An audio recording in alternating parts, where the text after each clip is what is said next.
Si chacun savait ce que parler veut dire, on aurait toujours peur de parler. Alhamdulillah, parce que nous savons ce que parler veut dire. Très chers téléspectateurs de Wow Africa TV, bonsoir et bienvenue dans votre émission Minuit à Dakar. Il est Minuit à Dakar, émission bi nga xamante ne la fois passée gis nañu ni ngeen ko accueillir waaye tamit gis ngeen ni ngeen ko jëlee def ko seen ay yëfi bopp ndax lépp yi ñëpp la lu ne ku ne ngi ci. Cette fois on a campé les débats, campé les décors un tout petit peu gën a defaraat affaire yi suma xarit bi gën a sañsewaat et son nom tout simplement Nafi. Mais vous êtes toutes belles ce soir. Bonsoir ma nuyu la bàyyi la nga nuyu ak les téléspectateurs de Wow Africa TV. Bonsoir Nafi. Bonsoir Issa. Et bonsoir à notre très cher invité et bonsoir chers téléspectateurs. Bienvenue sur Wow Africa. Comme on a l'habitude de le faire tous les soirs, vous donnez votre rendez-vous préféré mooy lan di invité seeni artistes préférés di leen poser ay questions loo xamante ne yàgg ngeen ko bëgg a xam si ñoom mais ñun ñoo koy def à votre place donc Issa ma bàyyi la nga tàmbali tey. mais tey li nga sañse lan la Nafi gis naa ne à chaque fois da ngay indi lu bees mais cette fois-ci lii la ñuy wax jaune moutarde xam nga moutarde. xam naa bu te jaune moutarde nga si def ba pare def blonde ci kaw xam nga yow da nga dégg et ce non tout simplement Nafi wax naa ko léegi à l'entame de mes propos mu nekk koo xamante ne moom moo ñu accompagner si Minuit à Dakar. Cette fois-ci wax naa ko danoo indi benn artiste boo xamante ne c'est l'artiste des artistes bu ma waxee artiste des artistes mooy artistes yi nekk Sénégal yëpp koo ci wax mu ne Saliou Dieng l'international multivoice. li tax ma ne multivoice si kanam tuuti dinañ ko gën a yaatal sur Wow Africa TV ci émission bi nga xamante ne moom mooy Minuit à Dakar. Bonsoir Saliou maa ngi lay nuyu jaar la bàyyi la nga nuyu ak les téléspectateurs de Wow Africa TV mais Saliou maa ngi lay nuyu. Bonsoir, maa ngi leen di nuyu aussi di kontaan aussi ci invitation, c'est un plaisir d'être là. Tout à fait, c'est un plaisir d'être là. ñu yàggoon la bëgg a am sur Wow Africa TV tey la ñu am occasion daal di lay am fi nga xamante ne moom mooy Wow Africa TV ci Minuit à Dakar. Déjà dalal ak jàmm ci kër gi. dalal ak jàmm fi nga xamante ne sa kër la parce que sénégalais yu bëree bëgg nañ la gis si genre lieu yu mel nii rawatina Wow Africa TV noo gisee lieu bi. waaw man bu duggee loolu laa njëkk a wax c'est l'endroit est magnifique. Et c'est comment on dit, c'est épuré. Voilà. Comme le mot l'a trouvé pour définir l'endroit. Épuré. Tout à fait. Épuré moom la définir fi nga xamante ne moom mooy Wow Africa TV. Saliou lu bëri dama koy gis ci sa ay œuvre lu bëri dama koy gis ci sa ay way fi may dooree émission bi moom mooy gis naa ne say balance à chaque fois da ngay balancer ki nga xamante ne moom mooy Mame Cheikh Ibrahima Fall spiritualité bi nga xamante ne am nga ko foofu. moom laa bëgg déjà nga définiral ma ko Mame Cheikh Ibrahima Fall seen diggante. waaw man bon ci Baye Fall laa yoroo je suis né dans une famille mouride. Mon nom de famille c'est Bousso comme ni ñu xam nañ ko et j'ai grandi dans un milieu très Baye Fall donc man ci zikru laa jàngi way dama sikar toute ma jeunesse et c'est le rapport que j'ai avec le Baye Fallisme. Est-ce que loolu deful ci yow force. waaw bu bëri sax ma voix je l'ai travaillé ci Sam Fall laa jàngee laa defaree sama baat ci Sam Fall laa ñemee sama baat sax laay wax. Donc j'ai un rapport très proche avec le Sam Fall. Tout à fait. J'ai un rapport très proche avec Sam Fall mu nekk way boo xamante ne nag nekkul lu yomb parce que pour nga mën ko def dëgg-dëgg day laaj ay force day laaj ay décompression yoo xamante ne mënut a ñàkk. Alors Nafi Saliou laa la indil tey mu nekk artiste boo xamante ne sénégalais yëpp ak admiré waaye tamit artistes yi nekk Sénégal koo wax mu ne Saliou Dieng tey Saliou la ñu dalal biir Minuit à Dakar. macha allah Saliou dalal ak jàmm mais Issa. waxoo si sañse Saliou bi de. waaw mais dafa sañse bien sûr sa sañse bi xam nga moom laay xool depuis sànq ba tey mu tardé bi nga xamante ne. mooy suñu gan bi dañ ko war a gënal. tout à fait moom suul. ah mais bien sûr gisoo li mu def nii c'est pas du tout évident. Alors Saliou dalal ak jàmm comme je l'ai dit tout à l'heure nga nekk benn artiste boo xamante ne macha allah li ngay def rafet na ñu ngi lay déglu bu baax ñu ngi lay bàyyi xel bu baax surtout les lives que tu fais. mu nekk loo xamante ne lu incroyable du ma ne Sénégal ñu mën sa talent surtout bëri nañ mais da nga leen di compter. t'es les meilleurs parmi Issa Diekali ok parmi les meilleurs macha allah donc ma bëggoon a xam tey sa carrière musicale bii nii fan la commencé fan la débuté. Ouais, enfin Saliou il a commencé avec tout à l'heure il a dit un nom très multivoice. Parce que je me rappelle à l'époque, j'ai commencé à l'école, j'ai chantonné.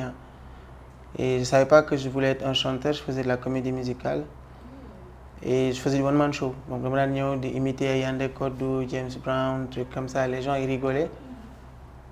Et c'est comme ça que j'ai commencé à découvrir ma voix, à dire les facettes de ma voix, les modes sur lesquels je pouvais chanter, les styles sur lesquels la diversité, tout ça. J'ai commencé à découvrir ma voix, je me suis rendu compte que je n'étais pas j'étais plus qu'un comédien. Tout à fait. Donc je voulais faire plutôt de la musique. Et c'est en 2000, je pense, 2010, non, même pas. Ouais, bien avant, 2008. En 2008, j'ai décidé de faire de la musique. J'ai commencé à fréquenter les studios avec Don King, tout ça, Khatrol. Il y avait Kayam, Boss Beat, je le salue de passage. Tout à fait. Et j'ai commencé comme ça avec les studios musique urbaine, mais en même temps, je fréquentais des vieux où je faisais de la musique salsa, blues, gospel dans les cabarets. Donc j'avais les deux facettes de la musique. J'avais la facette côté musique classique, variété, mais j'avais aussi le côté de la musique urbaine parce que je fréquentais des rappeurs, je fréquentais des gens qui faisaient du hip-hop. Tout à fait. Donc, et j'ai toujours adoré ça. Donc c'est comme ça que j'ai débuté ma carrière jusqu'à ce que je commence à sortir mes propres trucs. Tout à fait. Alors mu mel ni que ni Saliou Dième dafa différent des autres par rapport ak début parce que souvent bu ñuy laaj ay artistes seen ay début par rapport ak yow sa début xaw na wuteeg ñoom seen ay début alors qu'est-ce qui te différencie des autres en fait? Bah, ce que les nit ñi di wax peut-être bon, moi je saurais pas me définir Non, pour être entièrement. humble. Mais les nit ñi di wax, ci li ma dégg nit ñi di wax, je pourrais dire que c'est la diversité. Tout à fait. C'est pas parce que j'ai une voix que quelqu'un d'autre n'a pas. Le thème vocal, de toute façon, c'est quelque chose comme l'empreinte digitale. Munoo wax ba am empreinte keneen. Ça va se ressembler, mais ça sera jamais pareil. Tout à fait. Donc, ce qui différencie pour moi les artistes de nos jours, c'est la diversité musicale. C'est-à-dire que ne pas être stagné ou coincé sur un genre. Tout à fait. Parce que jamono jiñ toll, c'est-à-dire que boo duggee nit ñi ñëpp ko jëloon te Spotify am wala nga jël Apple Tunes nga dugg, il va pas écouter un seul genre musical. Il va écouter beaucoup de genres musicaux. Tout à fait. Donc pourquoi on imposerait les artistes à faire un seul genre musical s'ils sont capables d'en faire plusieurs? Tu vois ce que je veux dire? Tout à fait. Donc moi, je trouve que c'est mon truc. Moi, je fais de la musique, je fais pas un genre musical. Tout à fait. Je fais de la musique. Tout ce qui sonne bien à l'oreille et que ça sonne bien et que je sens les vibrations, j'ai envie de le faire. Kon mën naa ne world music. Je fais de la musique. Voilà. Tout à fait. Alors mu nekk loo xamante ne lu am solo la Nafi léegi wax na ko souvent damay def benn comparaison parce que dañu gis ay artistes yoo xamante ne tant que demuñu ba nit ñi xam leen duñu bëgg di def musique bi nga xamante ne jàpp nañ ne war nañ ko mën a exporter à l'extérieur mais Saliou ci kaam moom dafa commencé ak li nga xamante ne moom la ñu bëri di terminer lu mel noonu da nga ko teeloon xalaat wala da nga jàpp ni facilité la wala benn don bu la yàlla may nga ne dama si nekk. Enfin, je fais les choses que j'aime d'abord. C'est-à-dire que je fais pas les choses pour que ça plaise aux gens, pour que mu am ku muy neex wala ku mu neexul. Parce que pour moi, je le dis toujours, un artiste c'est un réservoir qui n'est pas transparent. Tant qu'il n'est pas rempli, les gens de l'extérieur ne sauront jamais ce qui remplit le verre, ce qui remplit la vase. Donc pour moi, le plaisir que j'ai envie que les gens y ressentent, l'objectif, la vision, tout ça, il faut que moi je me remplisse de ça. Il faut que je me fasse loolu man. Tout à fait. Si je me fais ça, je ne peux pas incarner en fait. Bien sûr. Il faut que je me gëm ko, faut que je me fasse ko d'elle pour que mu balle. Après les gens ils vont dire waouh. Mais moi je sais ce qu'il y a à l'intérieur. Parce que fii lay fees balaa nit ñi di ko yëg. Tout à fait. Donc c'est juste ça.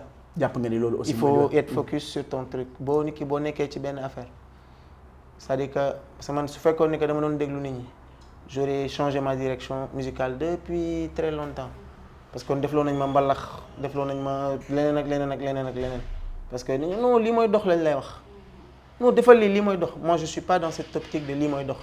Lii laa war a doxal ci loolu laa je suis dans cette optique. C'est-à-dire que on est de nos jours l'artiste je l'ai dit l'autre jour l'artiste c'est plus l'artiste qui dit au public quoi aimer. Tout à fait. C'est le public qui impose à l'artiste quoi créer. Et ça c'est trop dangereux. Tout à fait. Bu ñu demee ba toll foofu rek le rapport entre l'artiste et le public amatul. C'est l'artiste n'est plus le magicien, c'est plus lui qui vient qui impressionne. On lui dit fais ça, il le fait. Parce qu'il y a une attente déjà du public. Et c'est dommage. Parce que les artistes ne sont plus focus sur leur ligne. Dañuy déglu fii xool fële xool li xew ci TikTok bi xool li xew fële ils essaient de faire en fonction de ce qui est déjà là. Alors que eux ils doivent ramener quelque chose de nouveau. Tout à fait. Au lieu de suivre ce qui est déjà là. Tout à fait. Donc c'est ma vision, c'est mon optique. Je comprends. Alors sur ce, qu'est-ce qui te définit en fait? Parce que man li ma bëgg comprendre mooy Saliou est différent des autres, d'accord. Mais qu'est-ce qui te définit? Bu fekkoon am na benn mot boo xamante ne moom moo mën a définir Saliou Dième ban mot la? à part abnégation? Bah, je sais pas. Je saurais pas dire. Moi, je dirais diversité. Hein. Diversité. Diversité, ça définit tout. Tout à fait. Diversité, il n'y a pas de limite en fait. Quand tu dis diversité, c'est que tu n'as pas de limite. Tout à fait. Tu vas jusqu'au là où tu peux t'arrêter, là où tu t'arrives. Tout à fait. Amna solo diversité. Non limite. Machallah. Quand tu parles de diversité là, pourquoi tu n'as pas pensé en fait à faire une carrière musicale, comme par exemple tout ce qui touche reggae, rap? Pourquoi tu as choisi cette voie en fait? Alors ça va venir, hein, parce que en fait, sur l'optique que je dis, c'est-à-dire qu'il n'y a pas de Khadj Aksen. C'est-à-dire que toute chose viendra à son temps. Tout à fait. Et à son époque, à sa génération, à sa... Tu vois ce que je veux dire? Parce que peut-être de nos jours, en ce moment, tout le monde écoute du afro. Tu vois? Donc tout ce que je vais faire, si je fais du jazz, je fais du jazz afro. Si je fais du funk, je fais du funk afro. Si je fais du mbalakh, je fais du mbalakh afro. Si je fais autre chose, parce qu'il y a une tendance qui est là. Et nous, on a un objectif. C'est-à-dire que je ne suis pas un artiste moi, qui est connu déjà, qui dit que bah, je m'en fous, je fais ce que je veux. Non. Je suis un artiste qui n'est pas encore connu, qui est en phase de vouloir que les gens ils le connaissent. Donc je suis obligé de suivre cette tendance, mais tout en gardant ma ligne. Je ne sais pas si tu comprends, si tu suis un peu ce que je veux dire. C'est-à-dire que tu es obligé de suivre cette tendance qui est l'afro, parce que je ne parle pas que du Sénégal, hein. Je parle du monde. Afro, c'est mondialement parlant, tu vas partout dans le monde, c'est l'afro qui marche. Mais nous, on reste toujours sur un optique, alors que le truc, c'est pas de prendre de l'afro, de le mettre sur le mbalakh, c'est de prendre le mbalakh et d'essayer de l'insérer sur de l'afro. Et c'est l'erreur qu'on fait. C'est-à-dire que la base reste du mbalakh et on essaie de rentrer de l'afro dedans. Non, c'est le contraire qu'on doit faire. On doit prendre le mbalakh et essayer de pouvoir l'insérer dans l'afro. Mais tout en gardant un rythme et un groove afro, mais on entend notre touche mbalakh dedans. Tout à fait. Donc, plus tard, on fera du reggae, mais oui. On fera du jazz, on fera du funk, on fera du blues. Toutes les musiques qui me font vibrer, moi j'ai envie de les reprendre. J'ai pas envie de me limiter en fait. Pourquoi? Parce que les gens vont te limiter. Non, c'est pas ça. Je fais pas ma musique pour les gens d'abord. Je le fais d'abord pour moi parce que c'est moi qui vibre d'abord. Et c'est de cette vibration que les gens vont vibrer. Tout à fait. Alors, man, dafa ben aspect bo xamantene daf ma xawa jaxal en fait ci Saliou Diém. J'ai l'impression que ni Sénégalais dañ la déssé comprendre. Est-ce que bàyyi nga xel ci loolu? Faut que may làkk olof. Parce que déjà pas làkk olof, mais je vois que ni yow ci optique bi nga ne que ñu bëree bëri topp ñu la ci loolu wala xamuñu bu baax a baax yow que ni da nga nekk ci benn yoon boo xamante ne yàqamte woo dara. Est-ce que tey parfois ñàkk compréhension bi ñi lay comprendre du la indil toutes ay complications ci sa mind? Oh, sur mon mind, moi je suis bien. Dans ma tête, en fait, rien ne m'affecte. Moi, absolument rien ne peut plus m'affecter. En tout cas, pas dans ce milieu. Parce que je me suis préparé pendant longtemps à tout ça. Tout à fait. C'est-à-dire que pendant toutes ces années-là, tu sais, quand tu vas quelque part et que tu sais où tu vas, tu ne peux pas avoir de surprise. Tout à fait. Une fois que tu es là-bas. Parce que tu t'es préparé, tu sais déjà où tu vas. C'est différent avec quelqu'un qui va sans savoir où il va. Il peut avoir des surprises là où il va. Mais moi, je me suis déjà préparé à tous ces gens. Moi, il n'y a rien qui m'affecte. Tout à fait. Parce que j'ai un objectif et j'ai un optique.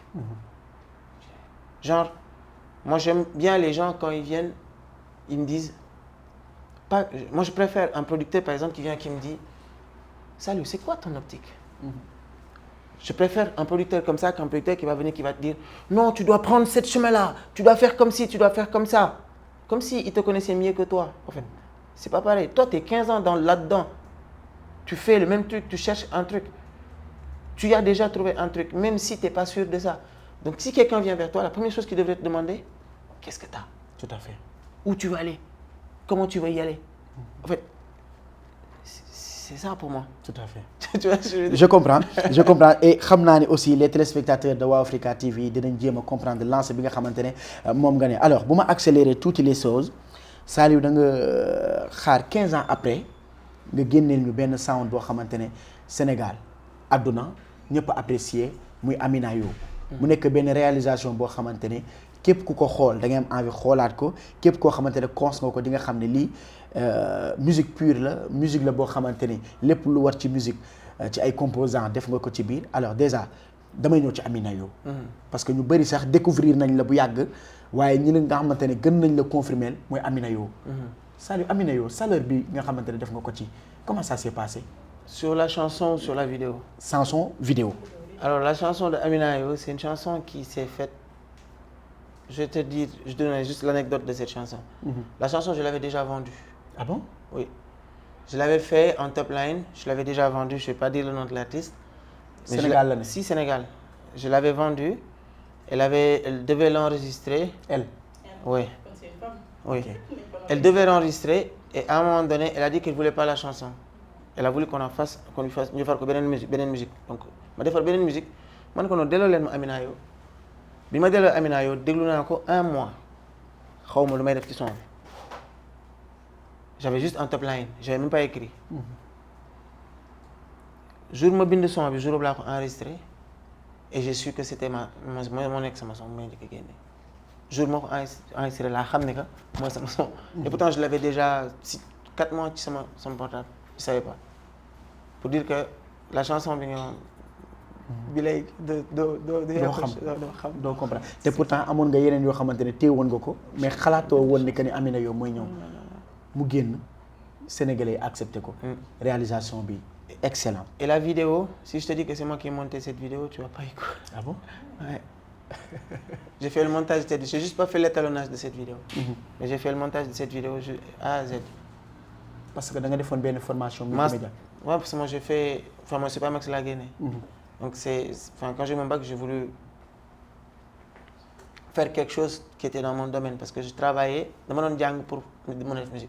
Tout à fait. Donc bien pareil, il fallait que Madame Beaux-Arts, j'ai fait le concours de Beaux-Arts, j'ai pas réussi. Donc je me suis dit que je vais faire une alternative, il fallait que je fasse quelque chose. Donc lolo mo yobone c'est pas Max. Bima gagné après j'ai jamais bossé là-dessus. Parce que c'était juste pour avoir les compétences dans ce domaine parce que c'est mon milieu et un jour je serai apte peut-être à pourquoi pas faire une production comme ça. Moom moo la servir ba nga mën a monter loolu. Nafi Amina Yo ba mu génnee Sénégalais accepté nañu ko apprécié nañu ko je sais que ne yow mii sax di nga làqatu parfois di cons Amina Yo parce que yooyu xam nga daf lay neex ay frisson la lay jox Amina Yo son bu neex la de. trop trop tout à l'heure mu ngi doon wax ci côté montage des vidéos et tout et ça dafa mel na comme suñu invité bi du benn talent kese la yor.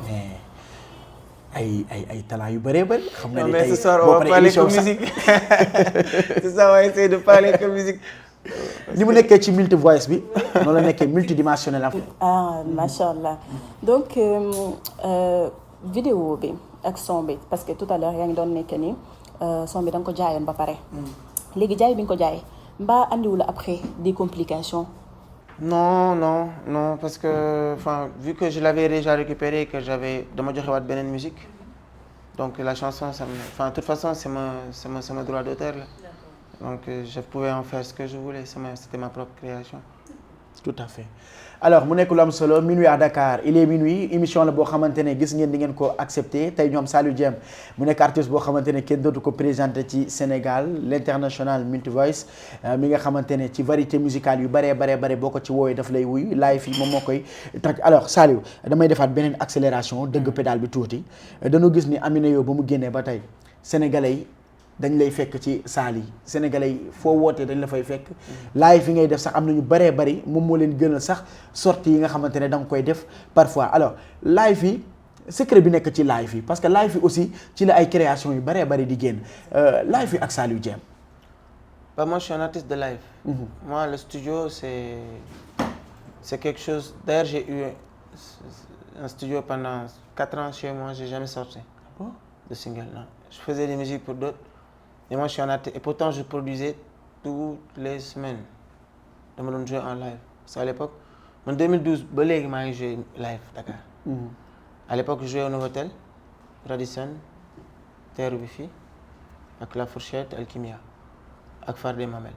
Donc, je tournais dans la semaine au moins 4 fois par semaine, 4 voire 5 fois par semaine. J'avais 2 jours de repos dans la semaine. Mais je jouais tous les jours, donc j'étais en compétition. Ça m'a permis de travailler ma voix, de travailler la scène. Parce que la scène, c'était comme mon lit, en fait, parce que j'étais trop habitué, c'était une routine, tu vois. Donc, le rapport que j'ai avec la musique live, c'est moi, c'est sur scène que je me sens vraiment bien. C'est ma vie. Tout à fait. Moi, quand je suis sur scène, je peux... Ouais, non, je suis une dingue. Je pense que je suis le maître du monde. En fait, parce que c'est énorme la scène. Tout à fait. Parce que les artistes qui font vraiment du live, ils savent bien ce que je dis. C'est un univers complètement différent. Et là, des années, on en reparlera dans 10, 20 ans. Si tu ne fais pas du live, gars, t'es mort. Tout à fait.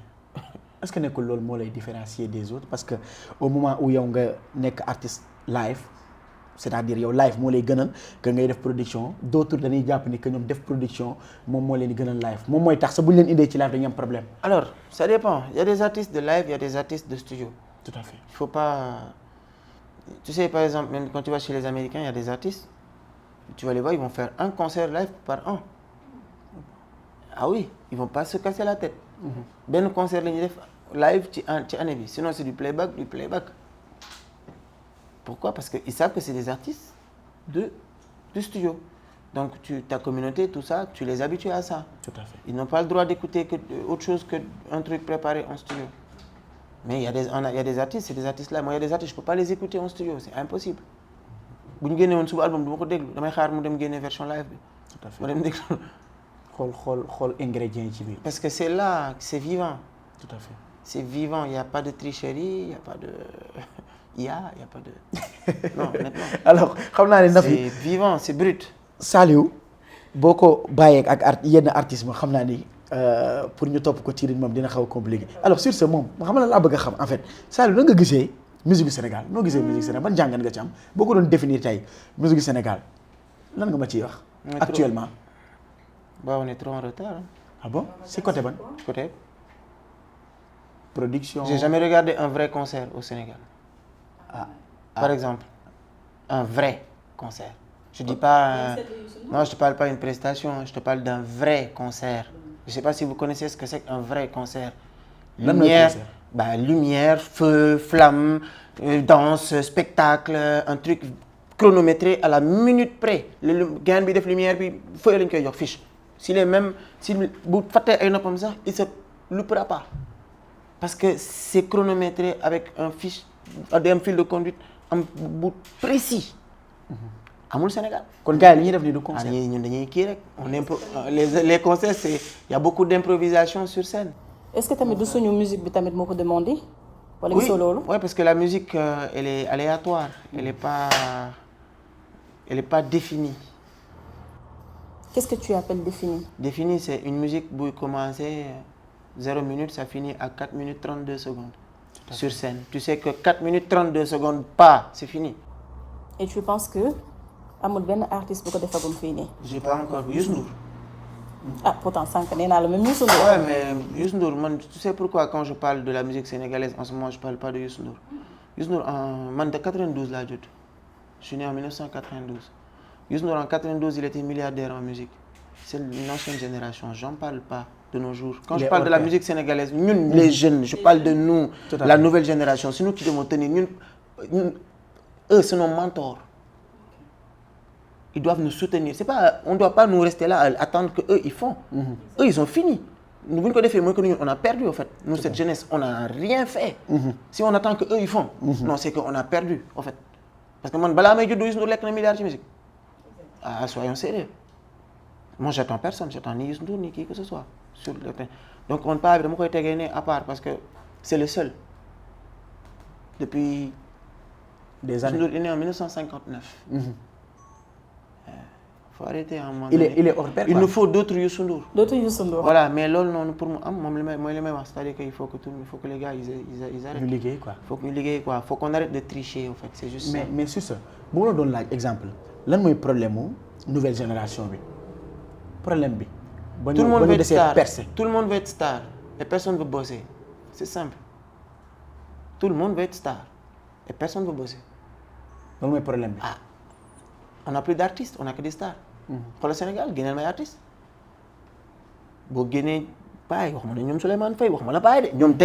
Si je parle de cette génération, seulement un artiste. Mais yow lan ngay woowee artiste? Artiste? Oui. Bah, Youssou Ndour, c'est un artiste. Non, c'est génération baisse quoi en fait. Génération oui quoi. Souleymane Faye, c'est un artiste. Tout à fait. Parce qu'il est authentique et il est resté lui-même. Ok. Et tu penses pas que jamono jii nii ak nouvelle génération bi y a aucun. Cette nouvelle génération, c'est une génération de tendance. Ils suivent. Demain, si la musique Funana perçait, tout le monde ferait du Funana. Mais du mbalax Funana, on ferait. Il ne faudrait pas du Funana mbalax.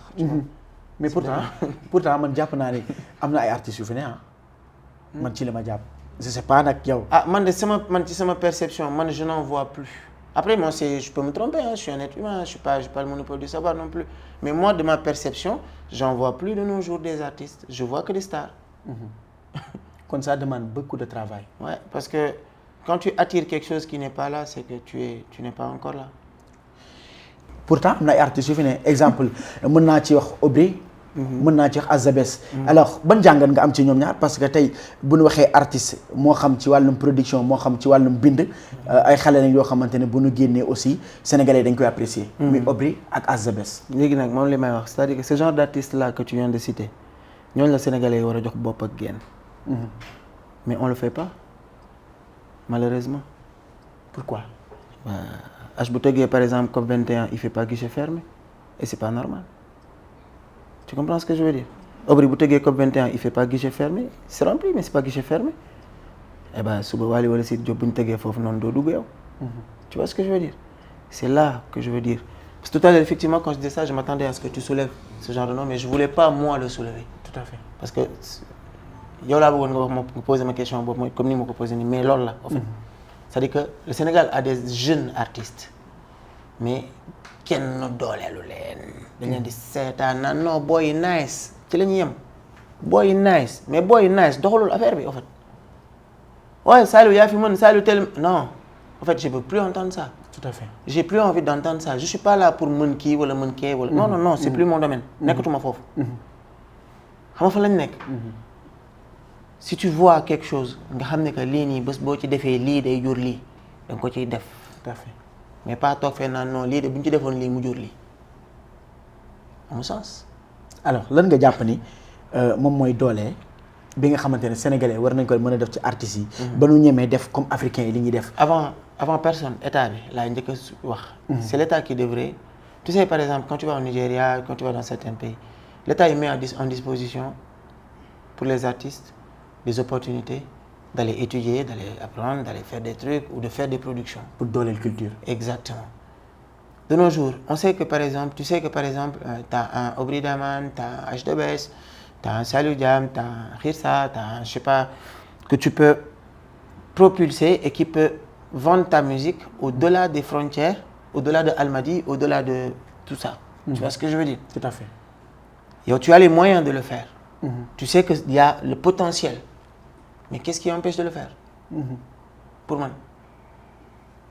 dañuy xool naan nice ba ñu xëy màgget fii ñu naan ak ñoo aayoon non mais foofu lañ loolu la c'est ça en fait le Sénégal dañuy xëy ñun ñëpp màgget saa yu xëy commencé sax bi jaaw màgget wala ma xëy feebar fi AVC wala dara ñu may ketal la. C'est comme ça que ça marche dans ce pays. Tout à fait. boo ko xamee nag du xaar dara. dañ ciy ne rek.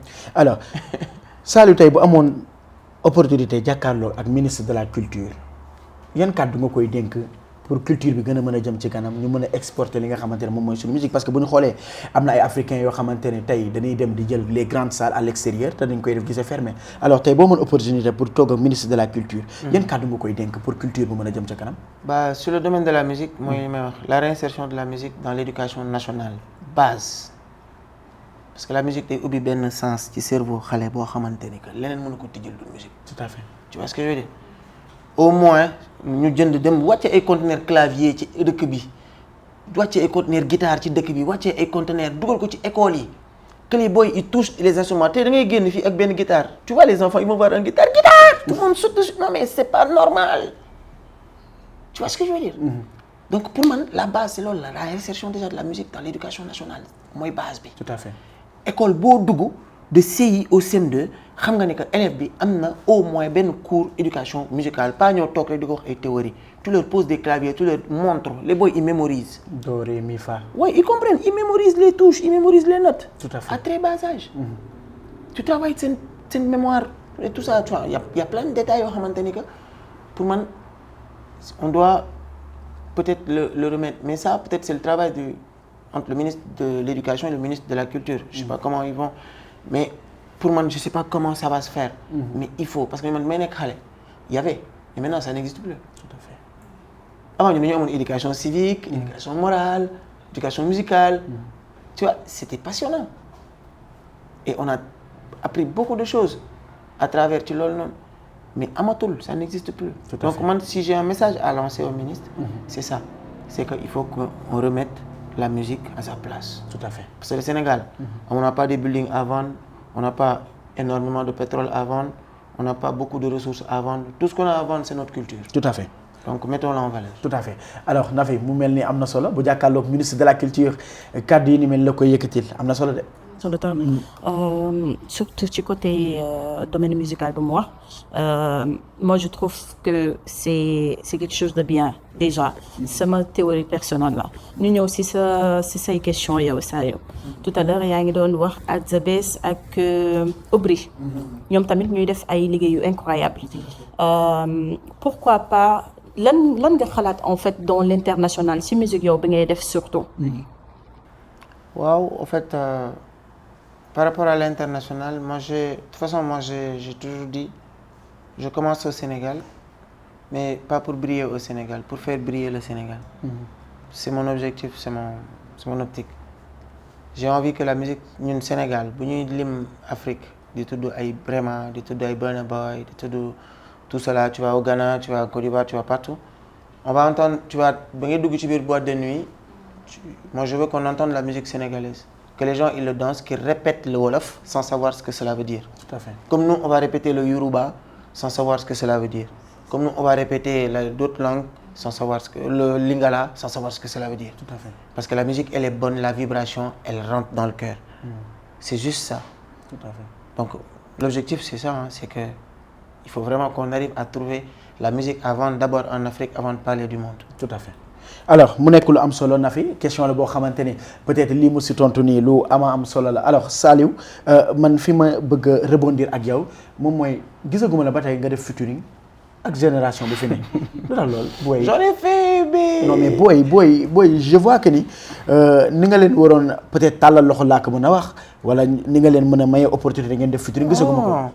C'est moi qui ai besoin de ces opportunités. de faire des featuring man maa ko gën a soxla.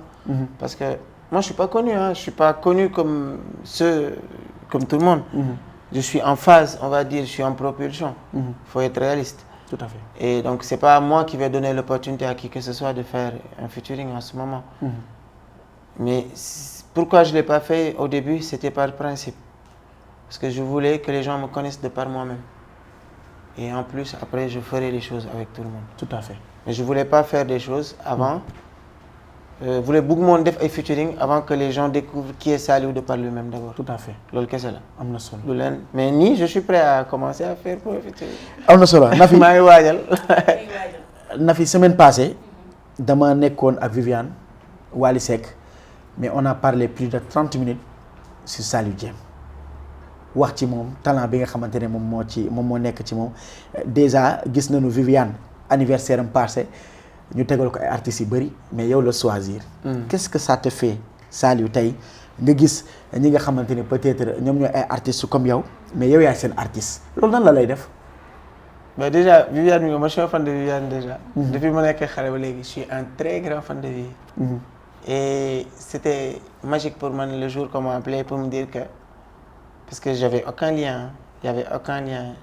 Tout à fait. Et je me rappelle ce jour-là qu'on m'a appelé, bi ma waxee ne ma da nga war a def yow lañ choisir pour nga ñëw def Viviane yow la choisir pour nga ñëw def anniversaire bi. J'ai dit moi, je me dis c'est pas possible. Je dis moi je suis pas je me fenn en fait bañ may woo naan pour ba ñëw jouer que Viviane mais tu vois c'était parce que moi je me suis jamais rendu compte de ce que je faisais, c'est-à-dire que man lu ma def fàtt naa ko. Je suis pas dans le truc buzz genre moi su ma defee benn du ma sax pour te dire du ma sax dugg TikTok xool nii lu mën nañ publier dañ ne nit ñi ñoo may woo naa ma mais je te le jure j'ai même pas envie parce que ça peut te rendre fou pour moi. Et je me suis toujours préparé à la notoriété parce que c'est quelque chose, le succès ça te rend dingue. Tout à fait. Donc moi le truc, quand on dit ça, je me suis dit ah Viviane quoi. Tu vois, j'ai appelé ma mère. Elle a dit qu'au téléphone, je me rappelle. Je lui ai dit, je dois aller jouer le premier parti pour l'anniversaire de Viviane et tout ça. Elle m'a dit, ah bon, je dois et tout. Donc quand on est allé, moi c'était énorme pour moi. Tout à fait.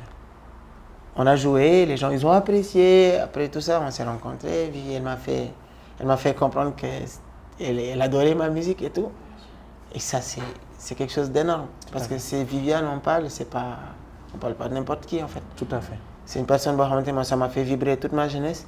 J'aurais jamais pensé qu'un jour je pourrais faire de la musique qui pourrait la faire vibrer aussi. Tu vois ce que je veux dire? Tout à fait. Donc c'était gratifiant pour moi. C'est quelque chose d'exceptionnel. Ouais, c'est énorme.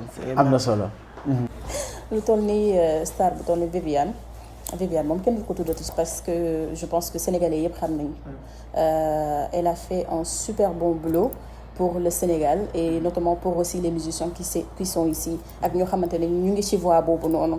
Donc pourquoi pas yow Saliou parce que tout à l'heure on parlait de toucher nu mu tuddati sax featuring exactement like yow comme que Viviane sa idole sa fan la bi ngeen nekk xale pourquoi pas nga def tu te vois pas def featuring ak moom. après damay seey. alors mën nga bañ a seey tamit. après xoolal. damay seey. ci clip bi laay seey.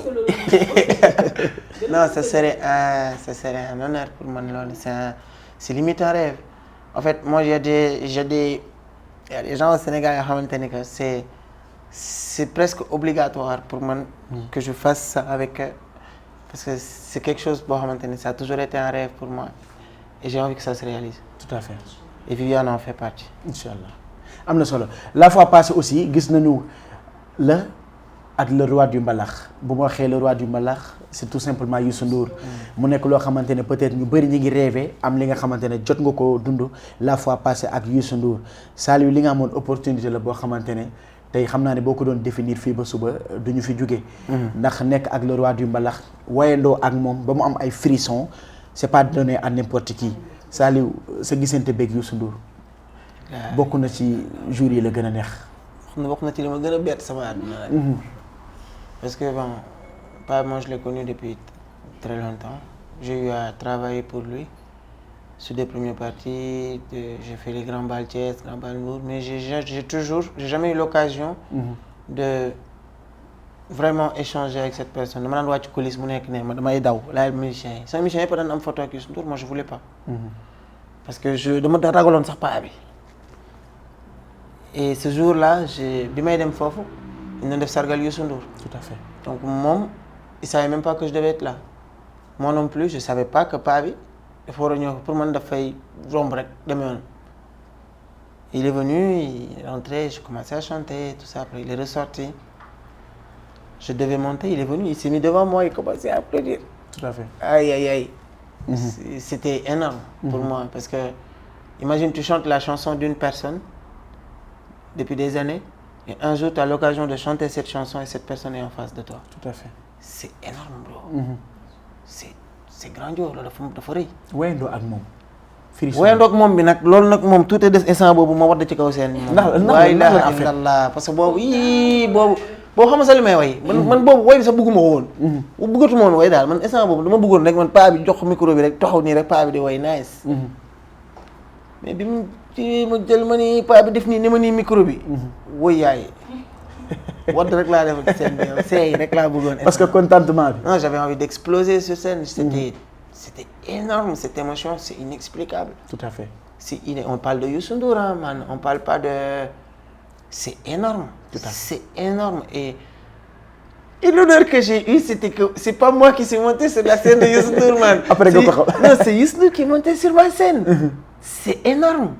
Il a senti ce que je faisais, il est monté tout seul. C'est. Waouh! C'est pas n'importe qui. Je peux pas imaginer, même moi, je sais même pas pourquoi je mérite ça en fait, c'est énorme. Je me suis dit pourquoi moi? Pourquoi pas quelqu'un d'autre en fait? Pourquoi moi? Enfin, je peux même pas, c'est énorme. mënoo ko définir. C'est juste une émotion. Alors c'est une émotion et se définit pas. Tout à fait mu nekk lu am solo parce que wayandoog Youssou Ndour c'est pas donné à n'importe qui mu nekk lu am solo alors émission bi Minuit à Dakar la tudd cette fois-ci gis ngeen waxtaan bi nga xamante ne jotoon nañu ko am ak Saliou Diém mu nekkoon lu xumb te dagan comme ni ko gars yi di waxee na fi xumboon na te dagan. kontaan nga profité nga alors sa dernière question ak Saliou. sama dernière question ak Saliou mooy dama bëgg a xam kan mooy composer say musique exacte. Je suis auteur, compositeur, interprète. Toi-même? Ouais. Tu fais ça toute seule? Ouais, enfin les instrus, souvent c'est moi qui compose. Enfin c'est moi qui compose la musique. Après je fais arranger par un beatmaker. Parce que tu as toujours besoin d'un touche externe. Et c'est pas un travail difficile pour toi? Ah si, mais maintenant je fais de moins en moins. De toute façon je fais moins en moins de studio. Je suis plus dans scène.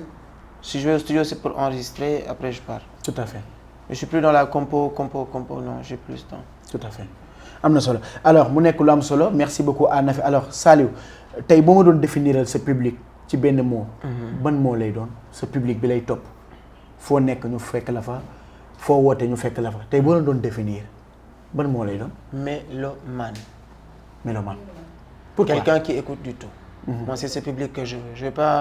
J'ai pas envie que quelqu'un qui écoute que du reggae. J'ai pas envie que quelqu'un qui écoute que du zouk. J'ai pas envie de quelqu'un qui écoute que du mbala. J'ai pas envie de quelqu'un. Soo ñëwee sama soirée doo am la neex. Tout à fait. benn mois rek nga am la neex.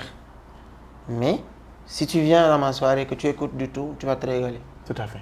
waaw playlist laa lay jox. am na solo alors 3 artistes yi ma lay bëgg a limal dama bëgg nga wax ma kenn ku nekk ci ñoom benn mot pour ñoom damay commencer ak Souleymane Faye un mot pour Souleymane Faye. Souleymane Faye. C'est l'artiste. Un mot nga un mot. Un mot oui. L'artiste. Souleymane Faye. Je dis l'artiste, c'est un mot. Artiste. Ça définit parce que Souleymane c'est l'artiste pour moi du Sénégal, c'est l'authenticité du Sénégal, c'est the artiste. Tout à fait. su ma waxee Cheikh Lo. Cheikh Lo c'est le Baye Fall de la musique sénégalaise. C'est le Baye Fall de la musique sénégalaise. Tout à fait. moom moo am mbóot boobu. Youssou Ndour. Youssou Ndour c'est la légende de la musique sénégalaise. C'est la légende. C'est le suprême. Tout à fait. En tout cas bu ñu xasee wax suprême amatuñu dara luñ ci teg plaisir bu mag a mag la ñu amoon jàkkaarloo ak yow ci Minuit à Dakar biir Wow Africa TV donc ñuy kontaan bu baax a baax ci opportunité bi nga xamante ne may nga ñu ko bàyyi lépp ñëw ànd ak ñun biir Wow Africa TV sa mot de la fin lan lay doon ak Wow Africa TV mais nag juste avant loolu bëgg naa xam naa xawma après mot de la fin bi lay doon wala avant mais faaw nga may ñu benn acapella. Saliou loolu mënut a ñàkk quoi ak les téléspectateurs de Wow Africa là mënut a ñàkk benn acapella boo xamante ne dinañ ko savourer nga xamante ne buñ ñëwatee balaa ñoo tourné te ko fii sax xaw am ay tuuti frisson benn acapella rek waaw loolu mënut a ñàkk waaw. man suma lay xool si sama xool leer gi day fees samay bët ba dootuma gis man maa ngi lay woo wuyu ma bokk ñu ànd naaw jëm fu ñu kenn dootul gis yow rek yaa xam li gën ci man you ma now but oh ma shoko doy nga ma you compris. En tout cas c'est exceptionnel merci beaucoup à Saliou Diém Wow Africa TV ñi ngi lay kontaane bu baax a baax di la bàyyi nga tàggatoo ak les téléspectateurs de Wow Africa TV vraiment plaisir bu mag a mag lanu amoon jàkkaarloo yow tey ñu bàyyi la nga tàggatoo ak ñi la doon seetaan. Yessa, le plaisir est pour moi c'est vraiment énorme l'accueil a été magnifique. damaa ñëw ñu jox ma bouteille ndox jox ma jus de pomme dalal ma tu vois et c'était vraiment génial l'émission. Et j'espère revenir inchallah. Tout à fait. Quand je vais sortir mon album bientôt. Tout à fait bientôt lay doon. ak Wow Africa TV. alors merci beaucoup Saliou ma kontaane na baax a baax Nafi tey moom macha allah ki la sañseel naxu la de tey ku la sañseel. sama tey moom sañseel ma la. non non tey moom jaaroo tey moom bàyyi ma la. après ma kii ko def si kon. naa la jël bàyyi la nga tàggatoo ak ñi la doon seetaan. Alors merci et nous vous disons à très bientôt comme on a l'habitude de le faire chaque jour chaque nuit dañ leen di indil benn artiste. La dernière fois c'était Samba Peuzzi et aujourd'hui c'est Saliou. Benn excellente voice surtout. gis nga lu mu jógee joxe sànq fii nii. donc macha allah ñu ngi leen di bàyyi à très bientôt et à la prochaine fois. Merci beaucoup. En tout cas, merci beaucoup à Nafina, merci beaucoup à Saliou, merci beaucoup à toute l'équipe technique, merci beaucoup à Djibi, merci beaucoup à Lamine, merci beaucoup à Louras. Tay ñom ñoo nekkon ci li nga xamantene mom moy technique bi pour mën leena jox le meilleur. Wow Africa TV, c'est le nouveau visage de la production du Sénégal. Gis ngeen qualité bi nga xamantene mom lañ leen jox à chaque fois. On campe les débats, on campe les décors histoire de vous servir et de vous donner le maximum de nous. Mom moy waral li ni mel ñu daan leen koy proposer vous les Sénégalais. Merci beaucoup. C'était ici international. Tay nak lima sañé dama ko oyofal parce que dama amoon Saliou et que je savais que ni tey bu nu jàkkaarloowee mënut a yomb moo tax ma def Bottega si suuf daal di koy génnee chemise bi ci kaw. Merci beaucoup à notre directeur Adama Bey, merci beaucoup à Dame si assisté bi. À très bientôt sur Wow Africa TV minuit à Dakar. Merci beaucoup à tout le monde.